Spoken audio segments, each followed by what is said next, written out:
آج کل ہم دیکھتے ہیں کہ بہت سے لوگ ایڈز سے ہلاک ہو رہے ہیں، اور اس کے پیچھے بھی بنیادی وجہ کیا ہے؟ حفظ فروج کا نہ ہونا۔ اس میں جو رپورٹس ہیں وہ کہتی ہیں کہ دنیا کا کوئی ایک ملک بھی ایسا نہیں جہاں ایڈز کا کوئی مریض نہ ہو، ہر جگہ ہے۔ اور ساؤتھ ایسٹ ایشیا میں یہ بیماری سب سے پہلے نمبر پر ہے۔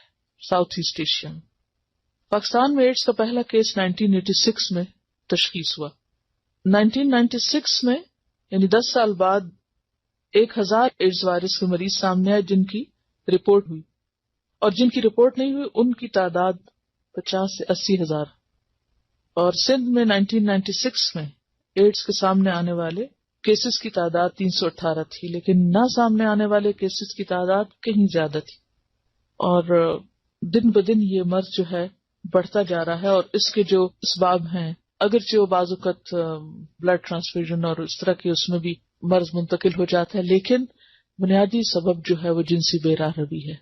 اور اس میں افسوس یہ کہ لوگوں کو یہ تو نہیں بتایا جاتا کہ یہ حرام ہے یا اللہ کا ناپسندیدہ کام ہے، وہ پریونشن کے طریقے بتا دیتے ہیں اور حرام کو ویسے ہی جائز قرار دیتے ہیں کہ ٹھیک ہے۔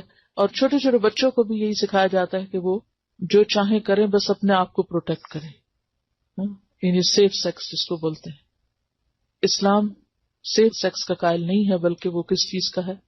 نکاح کا قائل ہے کہ اپنے آپ کو اس بڑے قلعے میں بند کریں اور جنسی بے راہ روی سے پرہیز کریں۔